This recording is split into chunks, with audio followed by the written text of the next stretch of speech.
मैं लगातार आपको कह रहा था कि पार्टी कोई हो, जो सवर्ण नेता होते हैं वो अपने हितों की रक्षा करते हैं, वहीं जो बहुजन नेता होते हैं वो कहीं ना कहीं चोरी छुप के बात करते हैं। लेकिन अब खेल सामने आ गया। सोचिए, कांग्रेस के अध्यक्ष खड़गे ने कहा है कि हमारे दल में जो सवर्ण नेता हैं, जो जनरल कैटेगरी के नेता हैं, वो जाति जनगणना नहीं चाहते हैं और इसको लेकर उन्होंने अपने एक नेता को फटकार लगाया। और सोचिए, कांग्रेस के राजीव शुक्ला को, जो उपराष्ट्रपति हैं, उप सभापति, जो संवैधानिक पद है, वो अब किसी पार्टी का नहीं रहा। उनको बहुत तकलीफ है राजीव शुक्ला को, जो कांग्रेस के ब्राह्मण नेता हैं, कि सोशल इंजीनियरिंग की वजह से लोग उपराष्ट्रपति बन रहे हैं। किसान जाट समाज से हैं धनकर साहब।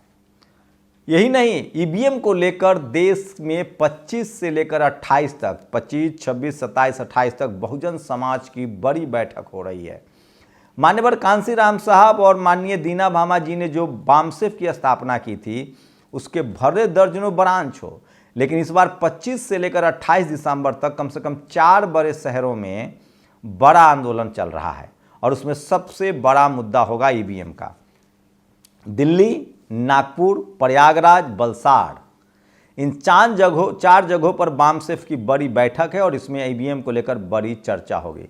नमस्कार, मैं शंभू कुमार सिंह और आप देख रहे हैं नेशनल दस्तक। जातिवाद, मनुवाद और ब्राह्मणवाद की परतें धीरे धीरे खुलती जा रही है। बहुजन समाज भी तेजी से एकजुट हो रहा है और इसी को लेकर ये बड़ी खबर बता रहा हूं। सबसे पहले तो मैं आपको बता दूं कि जो संसद में जिस तरह से 4 लोगों ने जो विरोध प्रदर्शन किया था, उसको संसद पर पुलिस हमला मान रही और सब पर यूएपीए लगा दिया गया है। और इसमें आरोपी हैं सागर, मनोरंजन, नीलम और अमोल। ये 4 लोग हैं जिनकी गिरफ्तारी हो गई है। वहीं एक विशाल शर्मा है गुड़गांव से, उनकी भी गिरफ्तारी हुई है। लेकिन ललित झा फरार है, जो इसका मास्टरमाइंड बताया जा रहा है। मैं फिर कह रहा हूं, इस देश में नक्सलवाद के नाम पर आदिवासियों को पढ़ाई लिखाई से दूर किया गया और उसके नेता सवर्ण ब्राह्मण रहे। उनसे सावधान रहिए। इस देश में मुसलमानों को आतंकवाद के जाल में फंसा दिया गया। हथियार से आपको कोई सॉल्यूशन नहीं मिलेगा। बाबा साहब के बताए कलम के रास्ते से डेमोक्रेटिक तरीके से चुनाव लड़िए, राजनीति में आइए, पढ़िए लिखिए, अपना अधिकार बताइए। देर होगी लेकिन आपको समुचित न्याय मिलेगा। इस तरह का जो भी लोग आपको भड़काता है, चाहे हथियार उठाने के लिए, चाहे हिंसक प्रदर्शन करने के लिए, वो समझिए कि आपकी नस्लों का दुश्मन है। जिन लोगों ने नक्सलवादी आंदोलन चलाया, उससे क्या हासिल हुआ? आज पूरा का पूरा आदिवासी समाज रेस में पीछे छूट गया। मरने वाला भी वही, मारने वाला भी वही, और शहर में बैठकर उसके नाम पर मलाई कौन खा रहा है किसी से छुपा नहीं है।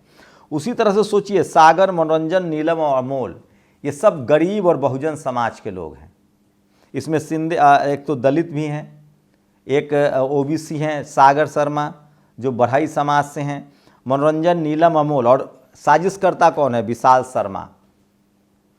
ललित झा ये अभी फरार है। तो दिलीप मंडल कहते हैं कि इस तरह के आंदोलन से दूर रहिए। देर सवेर ही सही, शेड्यूल कास्ट के लोगों ने कलम उठाया, ओबीसी के लोगों ने कलम उठाया।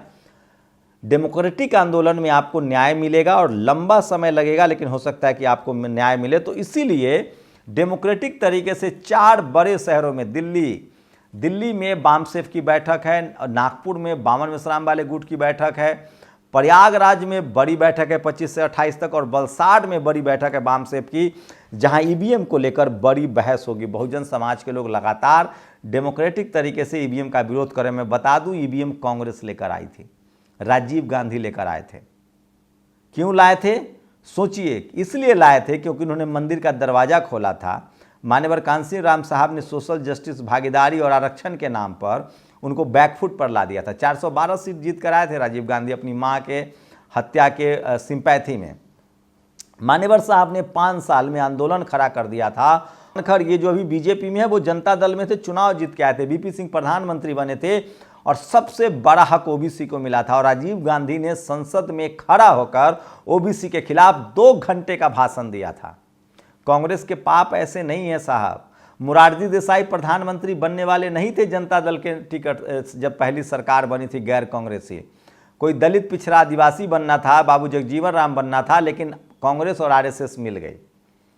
उसके बाद जब दूसरा मौका आया तो भी वीपी सिंह बने, फिर भी राजीव गांधी और मिल गई। खुद सोनिया गांधी के मतों के हिसाब से राजीव और इंदिरा आरएसएस के बहुत करीब थे और नेहरू भी। तो ये सब एक ही हैं। सोचिए, अभी चुनाव आयोग को लेकर, चुनाव आयोग की भर्ती में सुप्रीम कोर्ट के जज को डाल दिया गया था। कहां से ईमानदार हो गया? इस देश में एक ही बार चुनाव आयोग ईमानदार हुआ, टीएन सेशन, जब लालू यादव को हराना था। अब सरकार ने, सोचिए, ये संसद सबसे बड़ी बात है, सुप्रीम कोर्ट सब कुछ तय नहीं कर सकता, ये भी फैक्ट है। आज लालू यादव राजनीति से क्यों दूर हैं? क्योंकि सुप्रीम कोर्ट का एक आदेश आया कि जो 2 साल से ज़्यादा की सजा वाला आदमी चुनाव नहीं लड़ेगा। जब फरजाल अंसारी को उसमें बरी हो गया है, लेकिन इस नियम का सबसे पहला मार लालू यादव पर पड़ा। संसद में उस समय सोनिया गांधी की वजह से, मैं फिर कह रहा हूँ, कांग्रेस में एकमात्र नेता अगर कोई जातिवाद के खिलाफ है तो वो सोनिया गांधी, सवर्णों में, क्योंकि वो इटली में है, उनकी पढ़ाई लिखाई इटली की है, परवरिश इटली की है, और वो ह्यूमैनिटेरियन ग्राउंड पर हैं। उन्हीं की वजह से right to education, right to food, ये सब बिल आया, मनरेगा आया। तो सोचिए किस तरह से, तो ये है। और सोचिए, उसी खड़गे जब अध्यक्ष बने, खड़गे ने साफ साफ कहा है कि मेरे पार्टी के जो सवर्ण नेता हैं वो जाति जनगणना नहीं चाहते हैं। धनकर जो किसान जाति से हैं, उनको लेकर राजीव शुक्ला ने कहा कि आप तो मलाई खा रहे हैं सोशल इंजीनियरिंग पर। सोचिए, किसान इनको अभी तक नहीं पच रहा है। तो ईवीएम को लेकर बड़ी बैठक है। दरअसल सुप्रीम कोर्ट लगातार हर मामले में इंटरफेयर करता है, और आपको पता है हाईकोर्ट सुप्रीम कोर्ट में दलित, SC ST OBC के लोग तो हैं संसद में। अरे बीजेपी के समय ही तो SC ST संसद, SC ST को कमजोर किसने किया था? बीजेपी ने या सुप्रीम कोर्ट ने? सुप्रीम कोर्ट ने किया था। बाद में रामविलास पासवान हो या अर्जुन राम मेघवाल हो, बहुजनों की संख्या थी, आपका वोट का अधिकार था, संसद को और कानून सख्त बनाना पड़ा। बहुजन समाज के खिलाफ सबसे ज्यादा फैसले हाईकोर्ट सुप्रीम कोर्ट से आते हैं। तो सोचिए किस तरह से ये सरकार ने, सुप्रीम कोर्ट ने कहा कि हम भी रहेंगे इलेक्शन कमीशन चुनने में, अब सरकार ने उसको बदल दिया है। मैं बीजेपी को क्लीन चिट नहीं दे रहा हूँ। इस देश में कांग्रेस हो या बीजेपी, वो अपने हितों की रक्षा करती है। मैं जानता हूँ कि इस देश में सफाई कर्मचारियों की नौकरी वाजपेयी ने खत्म की है, प्राइवेटाइजेशन पीवी नरसिम्हा राव ने शुरू किया, राजीव गांधी ने शुरू किया, मनमोहन सिंह ने आगे बढ़ाया। तो कांग्रेस बीजेपी एक ही थैली के चट्टे बट्टे, उसमें बहुजनों को कुछ मिलना नहीं है, लेकिन हमको जो भी मिलेगा वो डेमोक्रेटिक तरीके से ही मिलेगा। ये बात मुझे पता है कि दलित, पिछड़े, आदिवासी, जिनको अपनी जाति का नेता समझ रहे हैं, कांग्रेस और बीजेपी उनके अपने विचारधारा की वजह से चुनती है। बहुजनों का भला तो बहुजन लीडरशिप वाली पार्टियां ही करेगी, सपा, बसपा, आरजेडी, जेडीयू।